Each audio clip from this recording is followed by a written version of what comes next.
Welcome back to जोर का जोड़। और आज जो डिस्कशन है उसको वहीं से आगे बढ़ाएंगे।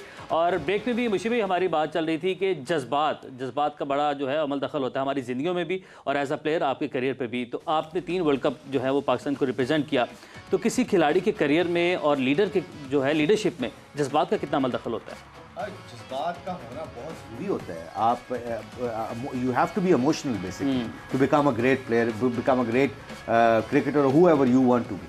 मतलब जिस फील्ड में भी जाएं तो आपको जज्बात का होना बड़ा ज़रूरी है, पर जज्बात को कंट्रोल करना बहुत आना चाहिए कि कब, क्योंकि जितने भी बड़े प्लेयर बने हैं ना, वो जब किसी से जज्बाती होकर, जैसे आप 96 की बात कर रहे हैं, आमिर सुहेल और सईद अनवर की कैसी पार्टनरशिप लगी थी। बिल्कुल, मेरा ख्याल 11 ओवरों में हम 115-14 कर चुके थे। हमने मैच तो तकरीबन हमारे हाथ में आ चुका था।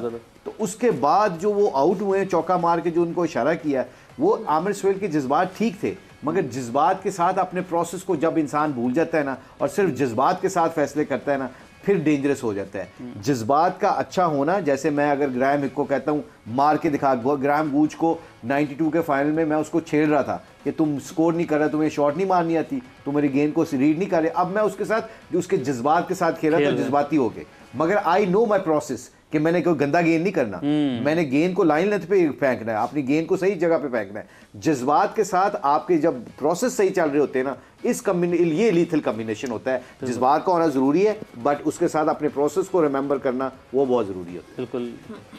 जी आगे आए। मैं वो अडेप्टेबिलिटी और ओवर अडेप्टेबिलिटी की कल जो सवेरा बात कर रही थी, आई गेस ये भी उसी से मुंसलिक कोई चीज़ चलती है ये जो है वो ये बिल्कुल। ये आप देखें ना, जितने भी हमारे क्रिकेटर्स हैं, आप जितने भी बड़े बड़े प्लेयर हैं जिन्होंने पाकिस्तान को 15-15, 20-20 साल सर्व किया है, जैसे इंजमामुल हक साहब हैं, उन्होंने सबसे ज़्यादा स्कोर किया है, जुवेद मियां साहब हैं, बैट्समैनों में देख लें, या वसीम अकरम साहब हैं, वकार यूनुस साहब, जो बड़े हमारे ग्रेट्स हैं, उनको उनके अंदर क्या चीज़ थी, वो जज्बाती थे। ये नहीं कि जज्बात उनके, मगर वो अपने जज्बात को सही जगह पे जाके रखते थे, क्योंकि जज्बात के साथ प्रोसेस का होना बहुत ज़रूरी है। जैसे आपके जज्बात है ना कि आपके बाल के अच्छे लगने चाहिए, आपके जज्बात हैं, आपने जज्बातों को अब प्रोसेस आपने अच्छे किया, हाफिज साहब ने पीछे से भी प्रोसेस सही रखा हुआ, आपने आगे से सही रखा हुआ है, तो अब ये मैचिंग है। अब इन प्रोसेस को आप अगर अल्फाजों को भूल जाएंगे तो इनका कोई फायदा नहीं, इस जज्बात का कोई फायदा नहीं। इसके साथ अल्फाज को याद रखेंगे तो आपको विन विन सिचुएशन में।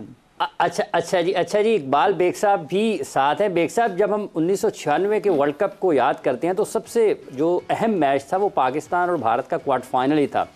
आपने यकीनी तौर पर उसको देखा है। जिस तरह अभी जज्बात की बात हो रही है, तो 1996 के वर्ल्ड कप पाकिस्तान एक हॉट फेवरेट था। जैसे अभी मुशी भाई ने भी बात की कि जावेद मियां सीनियर थे, अगर वो बैटिंग ऑर्डर में कुछ तब्दीलियाँ होती, जैसे लाला ने शुरू में बात की कि अगर जावेद भाई जैसे उन्होंने बैटिंग ऑर्डर के हवाले से गुफ्तगू किया, तो ये उस वक्त क्या चीज़ें सारी आपके ख्याल में चल रही थी? और पाकिस्तान एक मजबूत टीम, जिसका अभी मुशी भाई ने जिक्र भी किया है, मजबूत टीम होने के बावजूद वो कामयाबी क्यों नहीं हासिल कर पाया होम ग्राउंड पर? सबसे पहले तो मैं ये कहूँ कि मुश्ताक अहमद ने उमैर बशीर और हाफिज मोहम्मद इमरान को शहंशाह जज्बात का खिताब दे दिया, इसमें कोई दो राय नहीं। मलका जज्बात तो खवातीन होती हैं, लेकिन इन दोनों को उन्होंने शहंशाह जज्बात का खिताब दे दिया। दूसरी चीज, जावेद मियादाद की अगर आप बात करें, इमरान, मुझे उस वर्ल्ड कप से पहले याद है जावेद मियादाद को टीम से ड्रॉप कर दिया गया था और उन्होंने कराची प्रेस क्लब में एक प्रेस कॉन्फ्रेंस की, जब उनकी आंखों में आंसू आ गए और वो वर्ल्ड कप खेलना चाहते थे। तो मुझे अच्छी तरह से याद है, उस वक्त पीपल्स पार्टी के रहनुमा थे मुनव्वर सोहरवर्दी मरहूम, जिनकी बेनज़ीर भुट्टो साहिबा से बड़ी ज़बरदस्त उनकी अंडरस्टैंडिंग थी, उनके गार्ड भी हुआ करते थे। तो वो जावेद मियादाद को कराची एयरपोर्ट से शहीद बेनज़ीर भुट्टो जा रही थी लाहौर, तो मुनव्वर सोहरवर्दी जावेद मियादाद को एयरपोर्ट लेकर गए और वहाँ लाउंज में उनकी मुलाकात कराई। जावेद मियादाद ने कहा कि मुझे ये लोग ले जा नहीं रहे वर्ल्ड कप के लिए, मुझे ड्रॉप कर दिया गया। वहाँ से जावेद वर्ल्ड कप के लिए पाकिस्तानी क्रिकेट टीम में शामिल हुए। और वो कहते हैं ना कि जिस तरह से बेगाने की शादी में अब्दुल्ला दीवाना, वही उनका हिसाब था। जो आखिरी वो मैच क्वार्टर फाइनल खेले, अगर आप लोगों ने देखा हो, थर्ड मैन पर इधर उधर फील्डिंग कर रहे थे, कहाँ वो अपने ज़माने में पैंथर इन द फील्ड कहलाते थे, और पूरा ब्रेन, तो उनको यूटिलाइज नहीं किया गया। और मुश्ताक जो पहले सही कह रहे थे और शाहिद भी कह रहे थे कि जावेद मियादाद ब्रेन थे, ब्रेन चाइल्ड। अगर वो वहाँ कप्तानी करते तो पाकिस्तान के लिए बहुत कुछ हो सकता था, लेकिन तो वो खुद बेगाने की शादी में अब्दुल्ला दीवाना का रोल प्ले कर रहे थे। तो मुझे वो प्रेस कॉन्फ्रेंस अब तक याद है इमरान, जिसमें जब खचाखच भरा हुआ था कराची प्रेस क्लब, और जावेद मियांदाद जो 1975 के वर्ल्ड कप से 96 के वर्ल्ड कप 21 साल तक खेले, उनकी आंखों में आंसू थे, तो मैं उसे कभी भी नहीं भूल सकता। ठीक है, उसे कभी अब हम 96 से आगे बढ़ते हैं, 99 की जाने बढ़ना। जी सवेरा, जी सवेरा, जी जी जी जी जी जी जी जी जी लाला, जिस तरह ये अभी बात हो रही है, जावेद भाई की बात हो रही है, जाहिर सी बात है आमिर सुहेल साहब जो है वो कप्तान थे,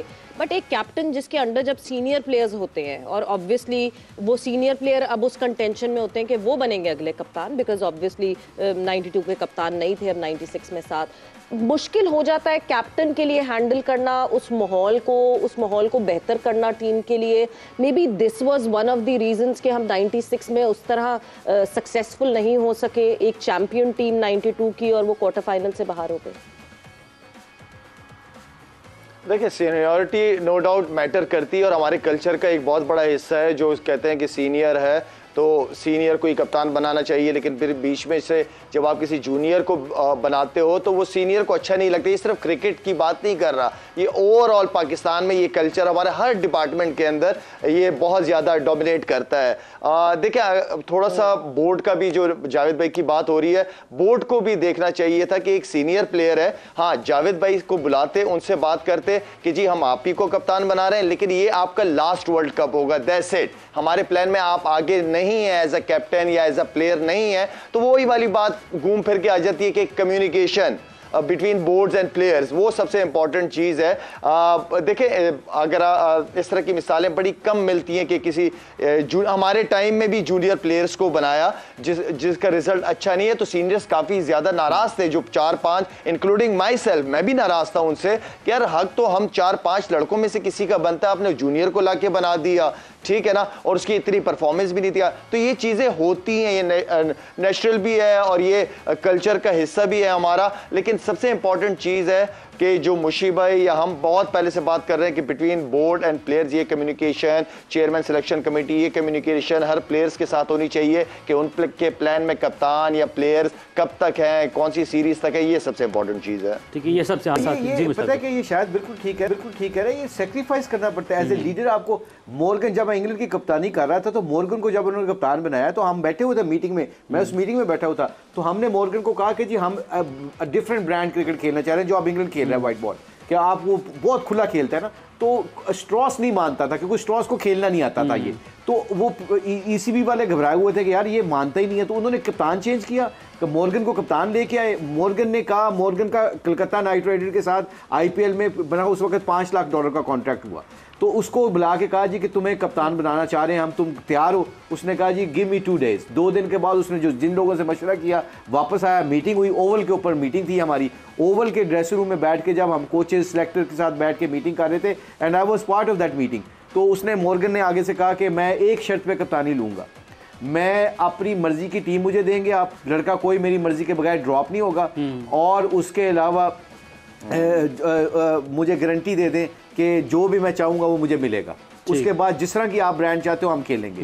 अब उसने क्या किया, वो 2 दिन में सारे लड़कों को बैठा के उसने कहा हम ये ब्रांड खेलेंगे, 20 रन पे आउट हो जाए मगर हमने खुला खेलना है। अब वो सारे ऑन कर लेंगे। ये कम्युनिकेशन जो शायद भी कह रहा है, हम बार बार अपने शो में कह रहे हैं, हमारे यहाँ कम्युनिकेशन प्रॉब्लम है। अगर मैंने आपको ड्रॉप किया है तो मुझे बताना चाहिए कि आपकी क्या रीजन है। वो कम्युनिकेशन नहीं थी 96 की वजह से, और सारे बंदे अपने अपने, मैं सही कह रहे हैं, शायद सही कह रहा है, हम ड्रेसिंग रूम में सारे लड़के नाराज होकर बैठे थे, सीनियर प्लेयर, और कभी भी जब आप नाराज होकर खेलेंगे कैसे इंपैक्ट डाल सकते हैं, हम कैसे जीत सकते हैं। तो ये छोटी सी चीज होती है जो उसी वक्त बोर्ड को प्रोएक्टिवली डिसीजन लेना पड़ता है कि यार नहीं, बैठा के कहते हैं जी सीनियर को इसलिए बना रहे हैं कि इसको गेम आती है, आपकी बारी आ जाएगी, कोई फिक्र की बात। ठीक है, हमने क्या सीखा जो कि आपने भी जिक्र भी कर रहे हैं, और 99 में हमने क्या चीज़ें बेहतर की